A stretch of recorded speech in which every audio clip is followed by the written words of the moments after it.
Геология және пайдалы қазба кен орындарын барлау мамандығы үшін жалпы және тарихи геология пәні бойынша слайд дәріс тақырыбы шөгінді жыныстардың кезекті қалыптасуы және олардың жасын анықтау тәсілі, геохронологиялық бағана шкала.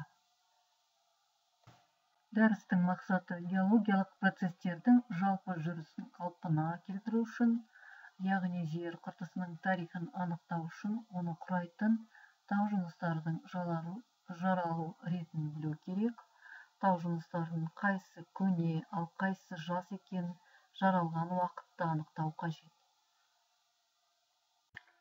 Дәрістің жоспары: жер эволюциясының негізгі кезеңдері, тау жыныстардың салыстырмалы жасын анықтау әдістері, тау жыныстардың абсолют жасын анықтау әдістері, жерде тіршіліктің пайда болуы мен дамуы.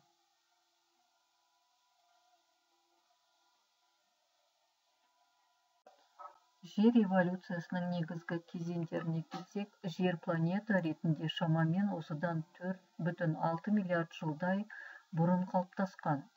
Жердің қалыптасу және даму тарихында екі ірі әрі өздерінің ұзақтығы бойынша әркелкі геология дейінгі және геологиялық кезеңдерге бөлінеді. Геологияға дейінгі кезең ұзақтығы 0,5-тен бастап 0,6 миллиард жылдай шамасындағы уақыт аралығын қамтиды. Бұл кезең зерттеушілерге әлі анық емес, өйткені ең көне тау жыныстардың нақты жасы 4,0 миллиард жылдан аспайды. Осыдан біршама уақыт бұрын Канада халқының батысында Слейв провинциясында ең көне тау жыныстары орналасқан аудандардың бірі табылған. Жасы 3,96 миллиард жыл деп анықталған. Осы Акаста гнейсі жердегі жасы нақты анықталған ең көне тау жыныс болып табылады.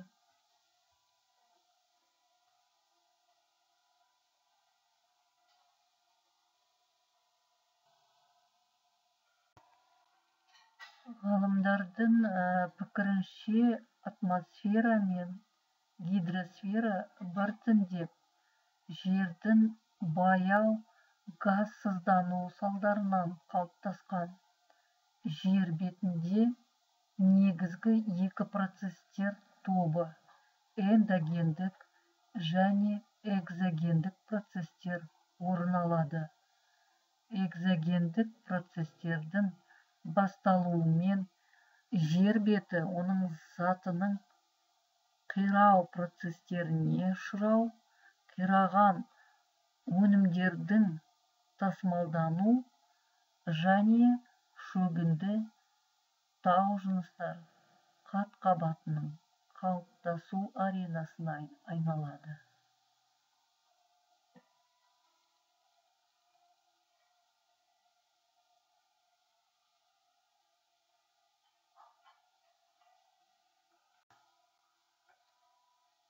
Экзогендік және эндогендік процестердің бірлесе әрекет етуі шөгінді тау жыныстың әрі қарай өзгерістерге түсуін мүмкін етеді.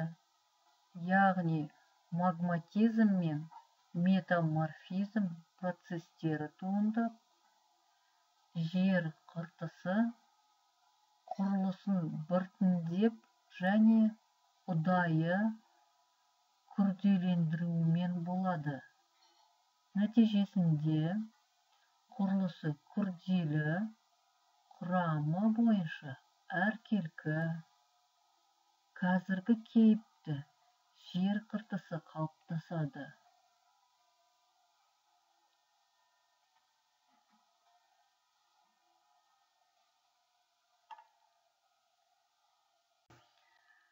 Геологиялық процестердің жалпы жүрісін қалпына келтіру үшін, яғни жер қыртысының тарихын анықтау үшін оны құрайтын тау жыныстардың жаралу ретін білу керек. Басқаша айтсақ, тау жыныстардың қайсысы көне, ал қайсысы жас екенін, яғни олар жаралған уақытты анықтау қажет.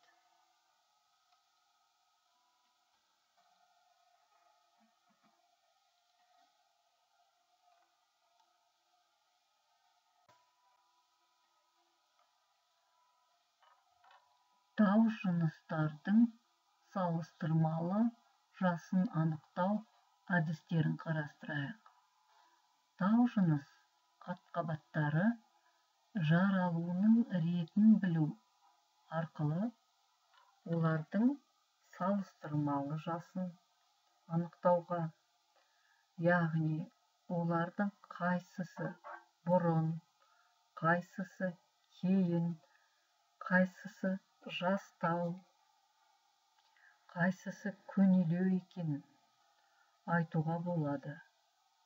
Тау жыныстардың жасын осылай анықтау салыстырмалы геохронология, геологиялық жыл санау деп аталады.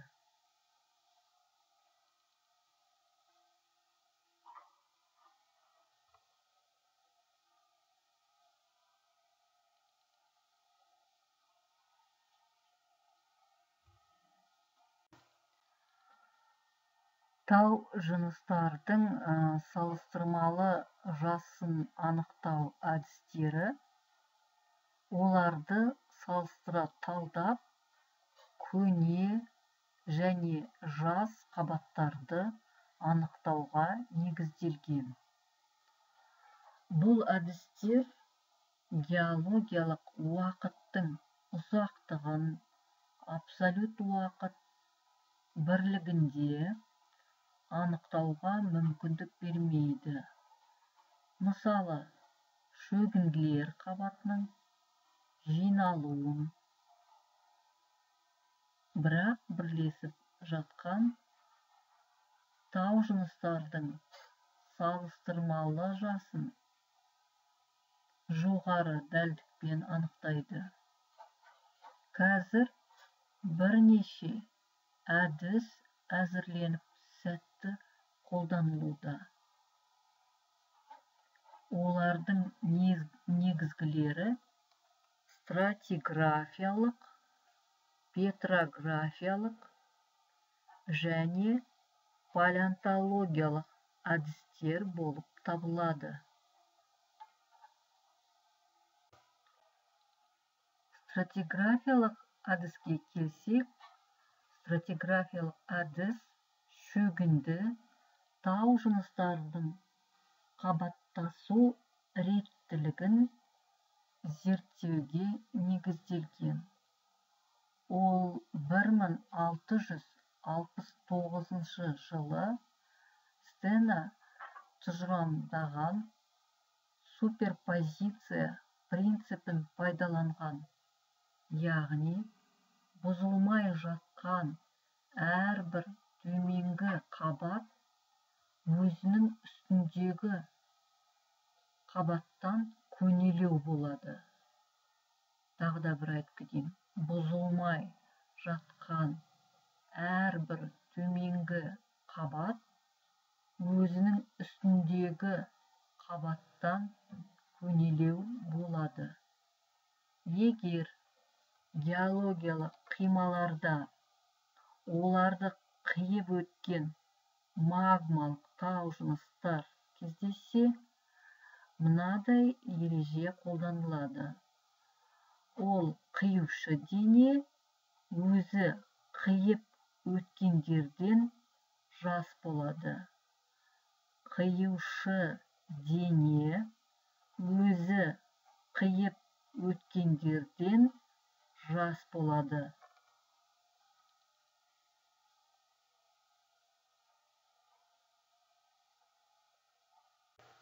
Сонымен суретте тау жыныстардың салыстырмалы жасын стратиграфиялық әдіспен анықтау түсіндірмесі. Жаңа айтып кеттік қой, қиюшы дене өзі қиып өткен, мысалы Б және В қабаттарынан жас, бірақ А қабатынан көне болады. Қиюшы дене ең жасы өйткені ол барлық қабаттардан және денесін қиып өткен.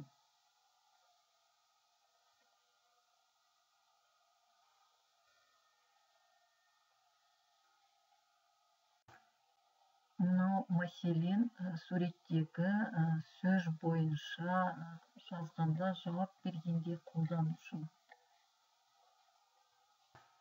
Петрографиялық әдіс тау жыныстар құрамын зерттеуге және салыстыруға негізделген.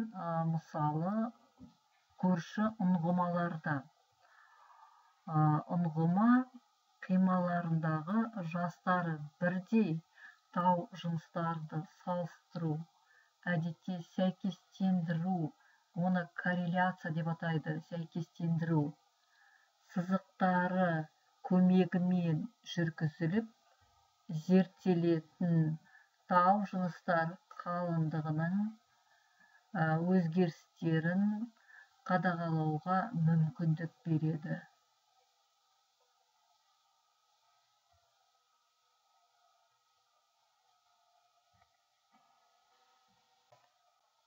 Бірақ сол бір қабаттардың кеңістіктегі өзгергіштігі жылдам болған жағдайда, олар бір-бірінен алыс орналасса, немесе құрамы бойынша ұқсас тау жыныстар жиі қайталанса, бұл әдісті қолдану аясы шектеледі. Дегенмен, метаморфтық және магмалық тау жыныстарды салыстырған кезде петрографиялық әдіс бұл мақсатта қолданатын жалғыз ғана әдіс болуы мүмкін.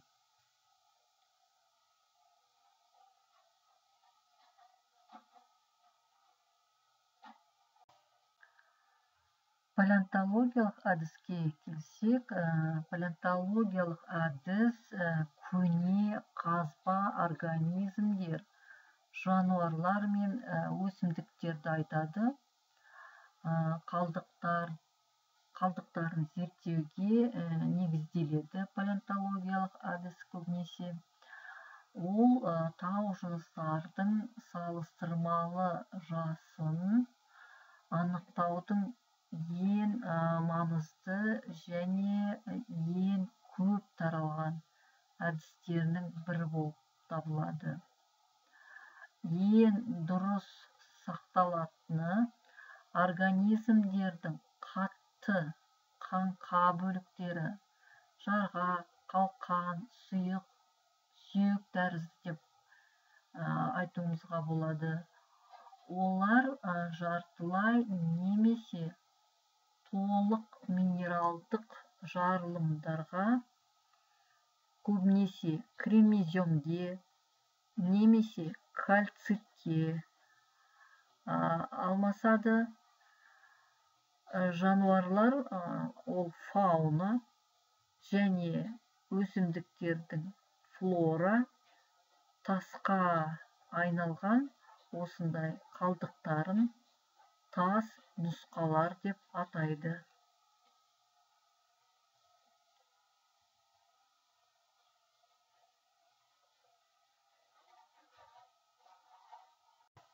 Палеонтологиялық әдіс фауна мен флораның қайталанбайтын комплекстерінің уақыт ағымында біртіндеп эволюциялық ауысу теориясының басты ережелеріне негізделген.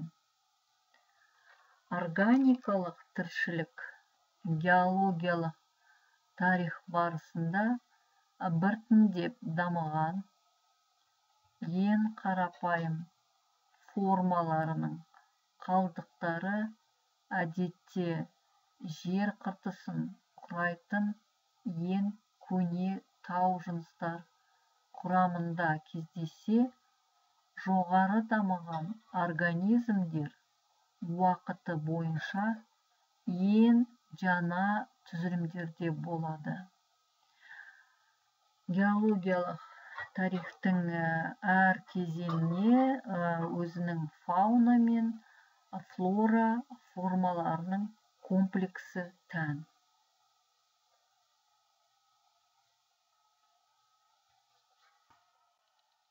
Сондықтан тау жыныстардың әр қабатында оның өзіне ғана тән органикалық қалдықтар кездеседі.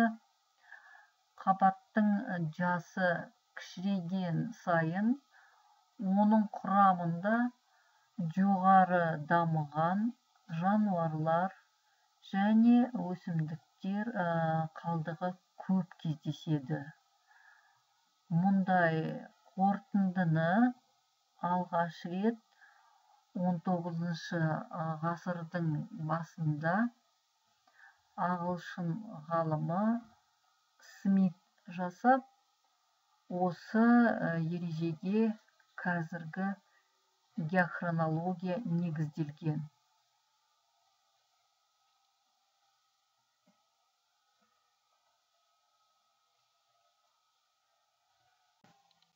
Бірақ тау жыныстар жасын анықтауға қазба организмдердің барлығы бірдей жарай бермейді. Олардың ішінде негізгі рөлді жетекші қазба тас нұсқалар ғана атқара алады. Оларға мынандай көрсеткіштер тән болу керек. Уақыт ағымында жылдам эволюцияланып, соның ықпалынан геологиялық қималардың тік бағытында шектеулі таралуы. Егер фаунаның кейбір түрлері геологиялық тарихты миллиондаған жыл бойы айтарлықтай өзгеріссіз дамудан өтіп, қалдықтары жасы бойынша әртүрлі тау жыныс қабаттарында жаппай кездессе, олар әрине жетекші қазба тас нұсқалар рөлін атқара алмайды.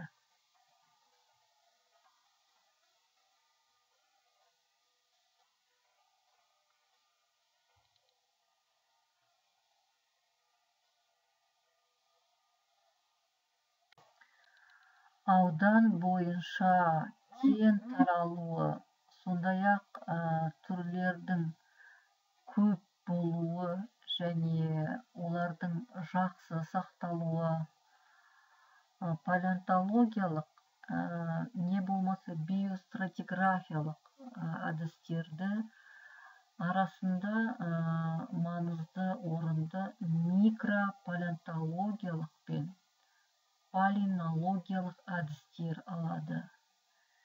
Микропалеонтологиялық әдіс микроорганизмдерді, оның ішінде бірінші орында қарапайым түрлерін зерттейді.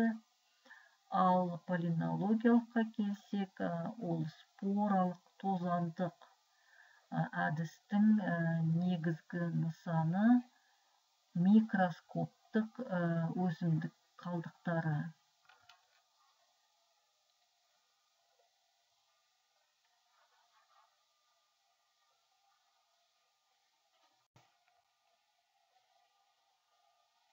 Олардың ішінде споралық өсімдіктер спораларының сыртқы қабықтары мен тұқымдық өсімдіктердің гүл тозаңдарының дәні болатын.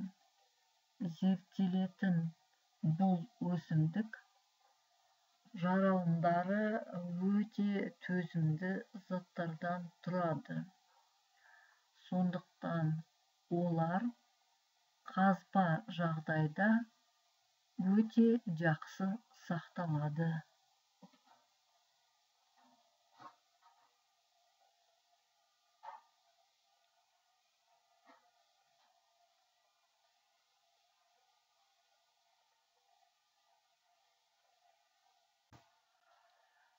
Тау жыныстардың абсолютті жасын анықтау әдістеріне келсек, көп жағдайларда геологияның теориялық және практикалық мәселелерін шешу үшін салыстырмалы жасты анықтау жеткіліксіз болып келеді.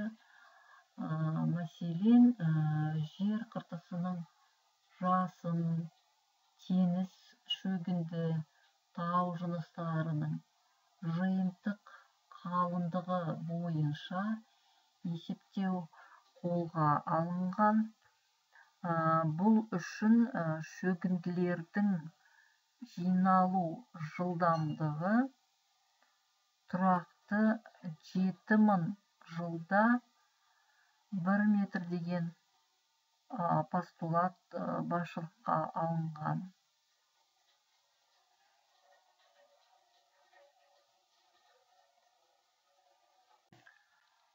Геологиялық жыл санау мәселесін түбегейлі шешу 20-шы ғасырдың басында ғана мүмкін болды. Ол үшін минералдар мен тау жыныстар құрамындағы радиобелсенді элементтерді пайдалану ұсынылды.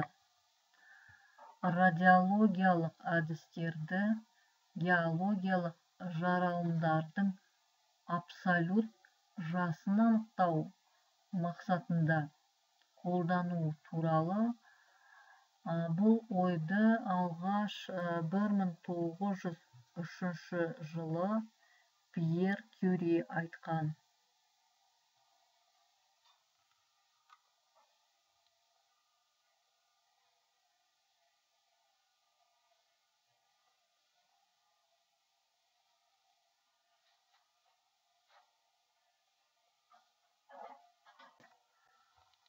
Құрамында белгілі бір радиобелсенді элемент бар.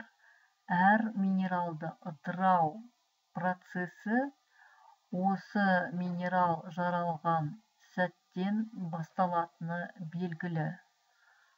Осы тұрғыдан алғанда ыдыраудың жылдамдығы зерттелетін минералдағы элементтің мөлшері мен ыдыраған өнімдерінің мөлшері белгілі болғанда, оның жасын да анықтауға болады.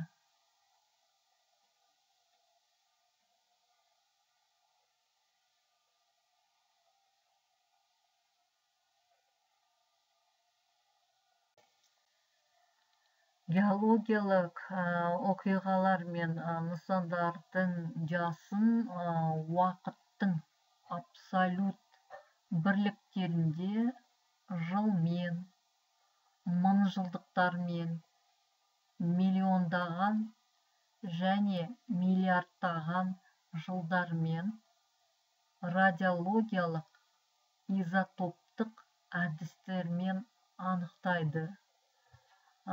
Бұл әдістер радиобелсенді элементтер ядросы ыдырауының тұрақты жылдамдығына спонтанды бөлінуіне негізделген.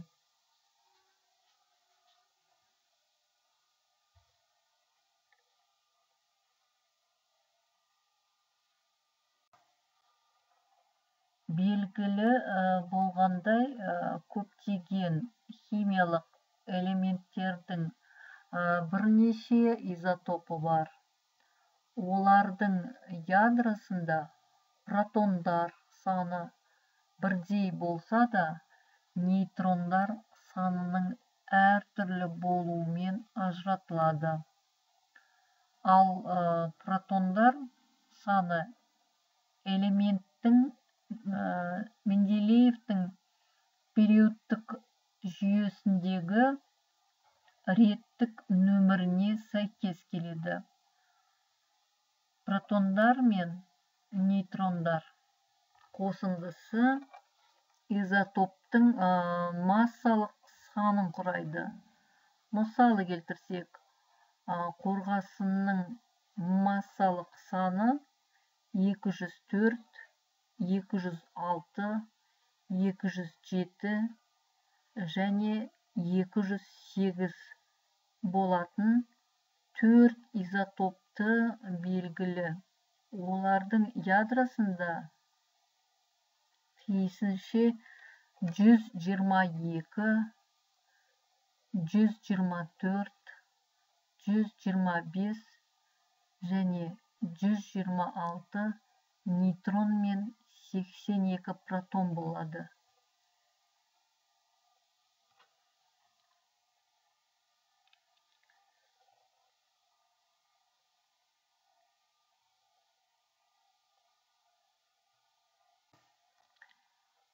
Ең жас геологиялық жарылымдар жасын 2000-нан бастап 60 мың жыл аралығында қолданылады. Анықтау үшін әдетте радиокөміртек әдісін қолданады. Радиологиялық әдістерді қолдану жер қыртысындағы көптеген ең көне тау жыныстардың абсолют жасын анықтауға мүмкіндік беріп, жер қыртысы осыдан шамамен 4,0 миллиард жылдай бұрын қалыптаса бастаған деген қорытынды жасауға жол ашты.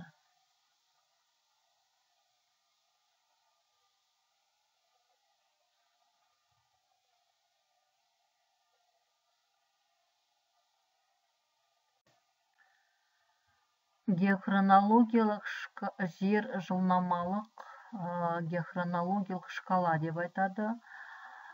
Геохронологиялық шкалаға келсек, салыстырмалы және абсолют геохронология әдістері негізінде әзірленген жер жылнамалық уақыт шкаласы берілген. Жер қыртысын зерттеу барысында геологтар оның тарихын кезеңдерге бөлуді әзірлеп, осының негізінде барлық жер шарына бірдей стратиграфиялық шкала мен оған сәйкес келетін геохронологиялық шкала жасалған.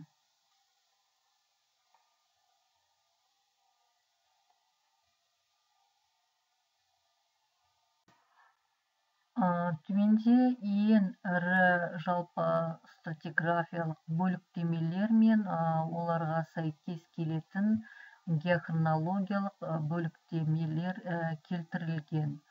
Стратиграфиялық эонотема, эротема, жүйе, бөлім, жік қабат, не болмаса ярус деп атайды. Геохронологиялық бөліктемелерге келсек, эонды құрайды, эраны, дәуірді, заманды, ғасырды. Стратиграфиялық бөліктемелер тау жыныс қабаттары комплекстерін белгілеу үшін қолданылса, ал оларға сәйкес келетін геохронологиялық бөліктемелер осы қабаттар комплекстері түзілген уақытты сипаттау үшін пайдаланылады.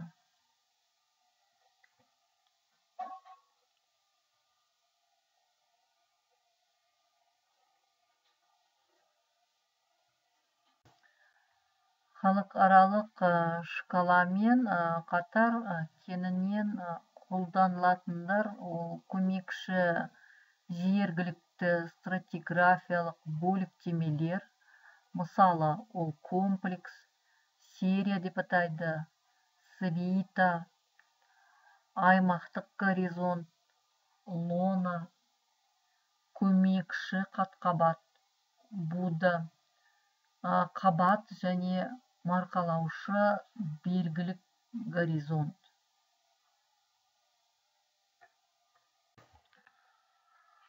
Мына жерде кесте келтірілген, төменде ең ірі жалпы стратиграфиялық бөліктемелер мен оларға сәйкес келетін геохронологиялық бөліктемелер.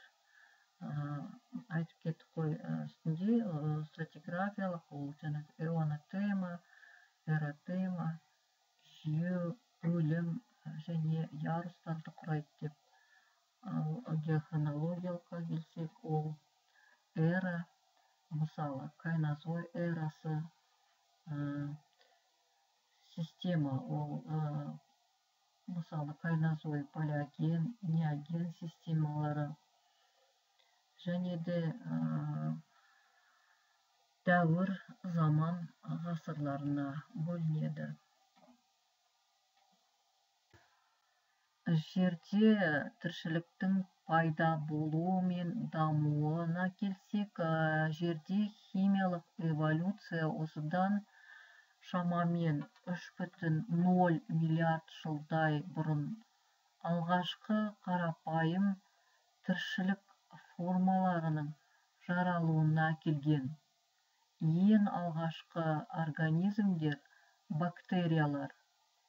Алғашқы протерозой ағымында органикалық тіршіліктің дамуы көк жасыл балдырлардың кен таралуы түрінде білінген.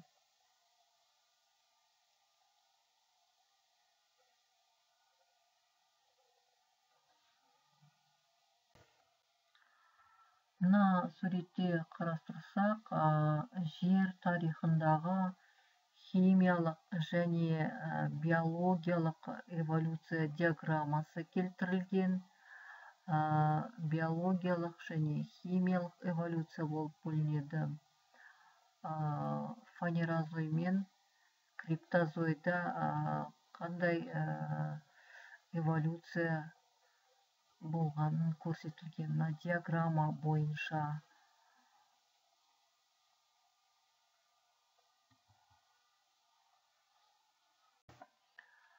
Бұл балдырлардың фотосинтездеуші әрекеті атмосфераның құрамын өзгертіп, еркін оттек мөлшерінің артуына әкелген, ал бұл өз кезегінде органикалық тіршіліктің әрі қарай дамуын қамтамасыз еткен. Осыдан 1,5 миллиард жыл шамасы бұрын прокариоттар мен бактериялар және көк жасыл балдырлармен қатар эукариоттар ең қарапайым бір клеткалы организмдер пайда болған.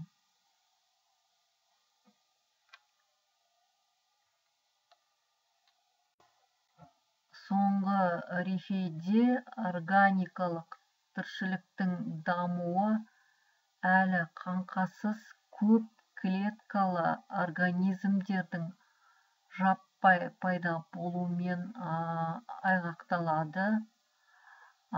Вент пен Кембрийдің тоғысында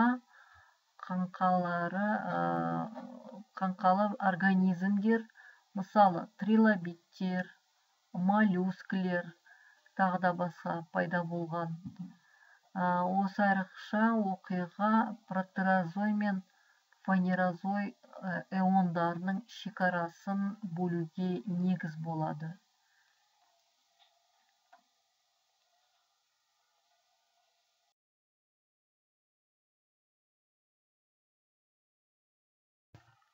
Кембрий кезеңін тіршілік еткен трилобиттері көрсетілген мына жерде.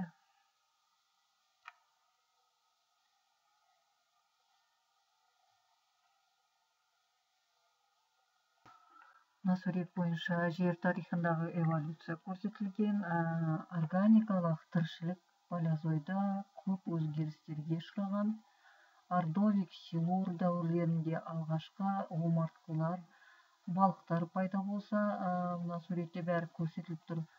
Карбонда қос мекенділер жаралып, жануарлардың құрлыққа шығуы басталған. Оған дейін силур дивонда құрлықта алғашқы өсімдіктер өссе, ал соңғы дивон карбонда қаулаған орман өсіп, көмір жаралу қарқында жүрген.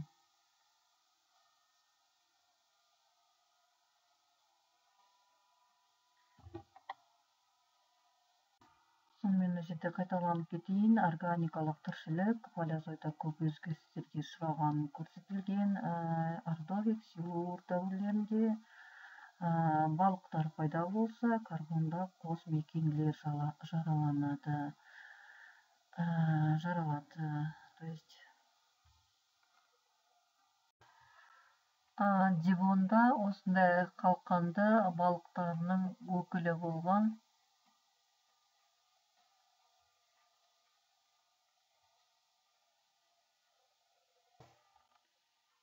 Мезозой эрасында құрлықта суда және ауада өмір сүруге бейімделген бауыры мен жорғалаушылар ерекше дамып, басым тіршілік еткен. Алғашқы ергежейлі сүт қоректілер мен кәдімгі құстар пайда болған. Өсімдіктер арасында жалаңаш тұқымдылар басым болса, дәуірдің соңында пайда болған гүлділер жылдам өркендей бастады.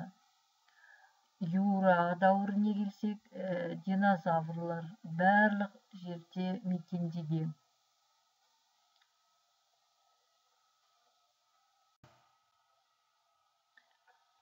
Мезозой мен кайнозой тоғысында тіршілік әлемінде Кембрийдің басынан бері болмаған дағдарыс орын алған.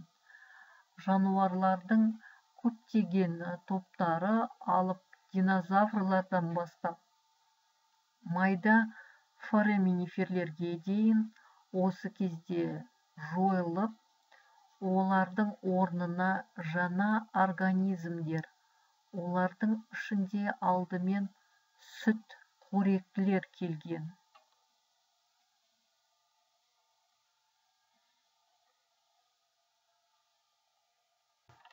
Қазіргі биологиялық жіктеменің негізін 18-ші ғасырда швед ғалымы Карл Линней қалаған.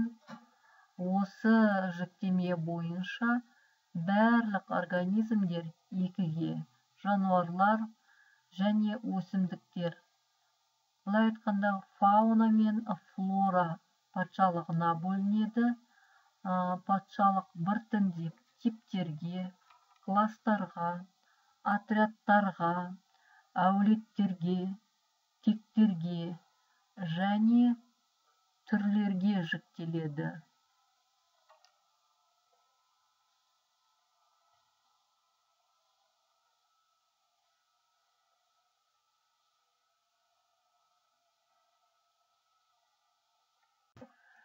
Жануарлар патшалығы өте көп, олар 23 типтен тұрады. Ең көп таралған типтерге губкалар, олардың қазіргі түрлері 5000-ға жуық, мышанкілер 2700, иық аяқтылар немесе брахиоподтар дейді 170, инетірлілер 6000, мүше аяқтылар 1 миллионнан астам болады. және омыртқыларға келсек, 40 мыңнан астам жатады. Омыртқалар 6 классқа бөлінеді. Жақсыздар, балықтар 20 мың, қос мекенділер немесе амфибиялар деп атайды 2100, құстар 8600, бауырымен жорғалаушылар 6000 және сүтқоректілер 4500. Біршама көп таралған типке моллюскілер немесе жұмсақ денелілер жатады. Олардың өзі 3 классқа бөлінеді. Пелициподтар мен қазақша айтқанда қос жарғақтылар дейді. Және гастроподтар, оларды бауыр аяқтылар дейді. Және цефалоподтар, бас аяқтылар.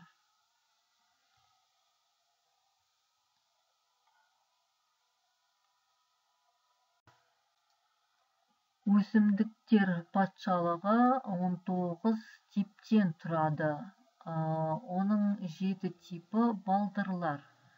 Қазіргі түрлері не келсек 11500. Бактериялар 3000. Зендер, саңырауқұлақтар 70 мың. Мүк тәрізділер 23 мың. Және түтікшелілер. Соңғылар өз кезегінде 6 классқа бөлінеді. Олар псилофиттер, буынақтар. Қазіргі түрлері 900. 40 буындылар 9000. Жалаңаш тұқымдылар 640 және гүлділер 200 мың.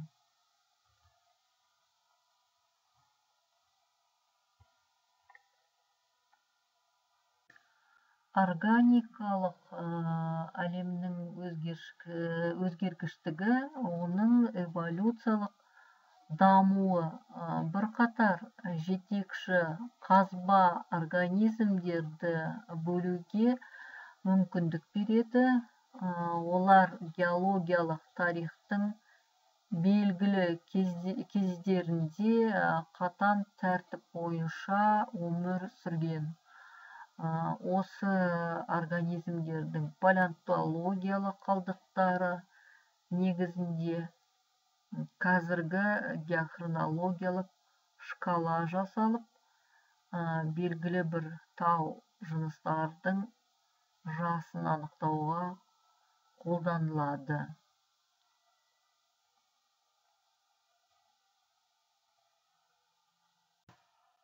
Палеонтологиялық қалдықтар бойынша біркелкі тау жыныс қатқабатын айтарлықтай жылдам және сенімді түрде бірқатар жекелеген стратиграфиялық горизонттарға жіктеуге болады. Палеонтологиялық қалдықтар жекелеген қималарды қалқарлық геохронологиялық эталонмен салыстыруға мүмкіндік беріп, аймақтық сәйкестендіру мен жалпылауға жол ашады.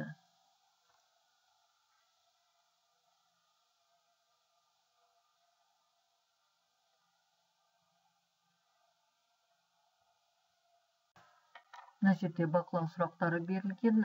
Жер дамуындағы геологиялық кезеңнің мәнісі неде? Тау жыныстардың жасы деген не? Салыстырмалы жас пен абсолют жастың айырмашылығы қандай? Салыстырмалы жасты анықтауда стратиграфиялық әдістің мәнісі деген не? Палеонтологиялық әдістің сипаты қандай?